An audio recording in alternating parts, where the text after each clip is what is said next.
সবাইকে শুভ সন্ধ্যা বন্ধুরা, দেশি কিংবা বিদেশি যে যেখানে আছেন সবাই ভালো আছেন। আশা করি সবাই ভালো থাকবেন। আজকে হচ্ছে আমি আসলে আমের আচার সবার বানানো শেষ প্রায়। আজকে হচ্ছে আমি যে আমের আচারটা বানাবো, আসলে সবাই হয়তো পারেন আমি জানি না, তবে এভাবে বানিয়ে খাবেন। অবশ্যই আমার রিকোয়েস্ট রইল, আমি যেভাবে বানাবো এভাবে অবশ্যই বানিয়ে খাবেন বন্ধুরা। আজকে হচ্ছে আমি দুই রকমের আচার বানাবো। একটা হচ্ছে তেল ছাড়া শুধু চিনি দিয়ে বানাবো, আর একটা বানাবো ঝুরি। তো দেখতে থাকুন। এই দেখুন আচার বানাতে আমি কি কি নিয়েছি। শুকনো মরিচ এতগুলো মনে অল্প কয়েকটা লাগবে, আসলে শুকনো মরিচ, সরিষা, এটা হচ্ছে চীনা বাদাম। এই দেখুন এখানে আছে চিনি, সরিষার তেল, আরো লাগবে হলুদ, লবণ, এগুলা দেওয়ার সময় দেখিয়ে দেবো, মৌরি গুঁড়ো। তাহলে আমগুলো আমি কেটে নেব। প্রথমে আমি হচ্ছে এই আমগুলো কেটে নেব, এগুলোই ভালো হবে। এই যে এভাবে আসলে আমি একটু এই যে লম্বা লম্বা শেপে কাটবো। এই যে এই শেপ, আমি হচ্ছে ছিলকাটা ফেলবো না, আজকে ছিলকাটা রেখে দেব। আমের ছিলকার আচার সবচেয়ে বেশি মজা। এটা একটু জলে ভিজাতে হবে কারণ এটা কষ। এই আমটাকে আমি ধুয়েই জলটা ফেলে দেবো, তাহলে ভালো হবে। এখন হচ্ছে আমি ঝুরি আমটা কেটে নেবো, এটা হচ্ছে ছিলকা ফেলে দেবো।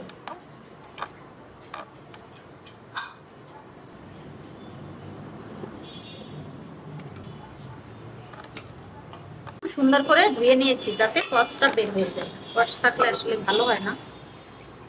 ঝুরি আচারটা কিন্তু আপনি খিচুড়ি, পোলাও যাই বলেন, খেতে দারুণ হয়। এই যে এভাবে সুন্দর করে ঝুরি করে নেব। এই দেখুন বন্ধুরা, এই যে সুন্দর করে এই যে এভাবে ঝুরি ঝুরি করে নেবেন, এইভাবে ঝুরি ঝুরি করে নেব সবগুলো। চলুন তাহলে বন্ধুরা মশলাগুলোকে ভেজে আচার বানিয়ে নেব। কড়াই গরম হয়ে গেছে, দিয়ে দেবো শুকনো মরিচ কয়েকটা। বন্ধুরা এই যে মরিচটা ভেজে নিয়েছি, এখন হচ্ছে তিল বাদাম দিয়ে দিয়েছি অলরেডি, এটা বেশি সময় লাগবে না। দিয়ে দেবো সরষে কয়েকটা একসাথে। হয়ে গেছে, নামিয়ে নেব।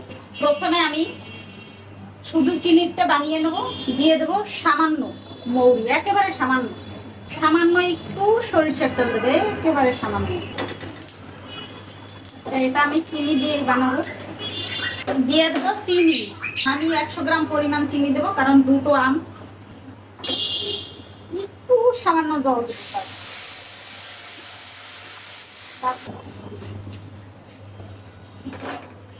এর মধ্যে হচ্ছে আমগুলো সব দিয়ে দেব।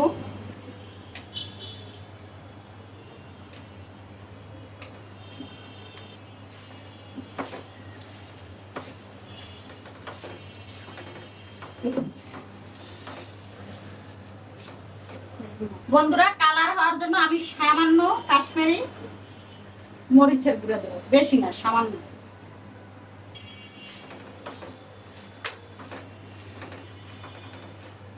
একটু লবণ দিয়ে দেবো স্বাদ মতো।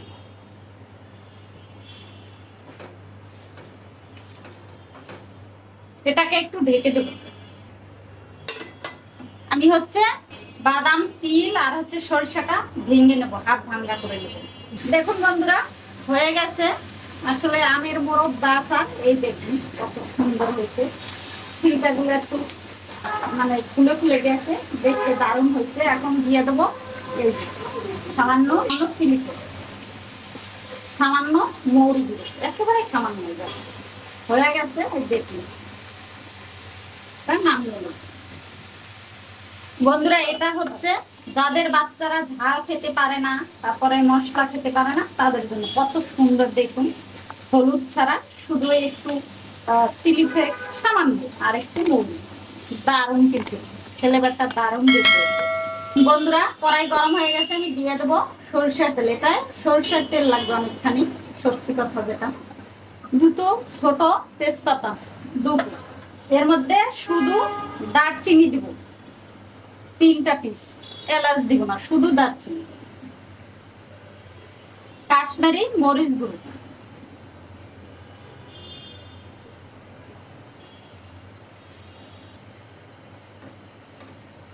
সামান্য চিলি ফ্লেক্স, রেড চিলিটা, এই দেখুন তেল ফুটে উঠেছে, আমি এর মধ্যে দিয়ে দেবো আম। আমি একটু ঝুরি দেবো, ব্যাস। এটা বেশি জাল দেওয়া যাবে না, জাল তাহলে নষ্ট হওয়ার ভয় নেই। এটা আপনি হচ্ছে পরাটা বলেন, রুটি বলেন, পোলাও বলেন, স্বাদ মতো লবণ, চিনি, এটা খুব বেশি দিব না। এটা হচ্ছে ঝাল ঝাল টক টক মিষ্টি মিষ্টি, জাস্ট টেবিল চামচে 3 চামচ দিয়ে দিচ্ছি। এই হচ্ছে সেই মশলা বন্ধুরা, আকর্ষণীয় মশলা। এটার মধ্যে মশলাটা দিয়েই নামিয়ে দেবো। একটু কালারটা চেঞ্জ হয়ে গেছে, মানে একটু মাখো মাখো ব্যাপার এসে গেছে, হয়ে গেছে। আমি চুলাটা জাস্ট অফ করে দেব। দেখুন বন্ধুরা, এই যে হচ্ছে আমের মোরব্বাটা হয়ে গেছে। এত সুন্দর, খেতে কিন্তু দারুণ হয়েছে সত্যি। একেবারে জমে গেছে রে, অসাধারণ। এটাকে আমি এই ছোট বয়ামটায় পুরে দেব। অল্পই বানিয়েছি, পরে বানাবো। আসলে মাত্র 2টো আম ছিল। দেখুন বন্ধুরা, কত সুন্দর হয়েছে ঝুরি আমের আচার, একেবারে জমে গেছে। জাস্ট কি বলবো আর, এই দেখুন। আর সবচেয়ে বড় কথা, যে মশলাটা ভেজে দিয়েছি, এর যে একটা ফ্লেভার, মানে তার কথা আর কি বলবো। এটা ঠান্ডাও হয়ে গেছে, আমি এটাকে বয়ামে রেখে দেব। হয়ে গেছে, রেখে দেব। অসাধারণ, এত সুন্দর ঘেরান। আপনি যদি পরাটা, রুটি, বিরিয়ানি, পোলাও, খিচুড়ি তো কথাই নেই, জমে যাবে একেবারে, জমে ক্ষীর। এই গরমেও ক্ষীর হয়ে যাবে জমে। দেখুন বন্ধুরা, কত সুন্দর হয়েছে। এটা ঝুড়িটা যে হয়েছে, মানে দারুণ। ওই যে হচ্ছে চীনা বাদামের আর হচ্ছে আপনার তিলের, সরিষার ঘ্রাণ, মানে একেবারে জমে গেছে জাস্ট। আর এটাও হচ্ছে একটা আলাদা ফ্লেভার, মানে একেবারে মোরব্বার স্বাদ, সামান্য হচ্ছে মৌরি দিয়েছি, দারুণ। তাহলে রেখে দেবো বন্ধুরা, অবশ্যই এভাবে করে খাবেন। আর অবশ্যই আমার আচার কেমন হইলো অবশ্যই লাইক, কমেন্ট, শেয়ার, সাবস্ক্রাইব করবেন এবং ফেসবুক পেজে ফলো দিয়ে আমার পাশে থাকবেন। প্লিজ প্লিজ বন্ধুরা, আপনাদের করজোরে রিকোয়েস্ট করছি, অবশ্যই আমার ভিডিওগুলো দেখবেন। আসলে সবাই ভালো থাকবেন, সুস্থ থাকবেন। শুভ সন্ধ্যা।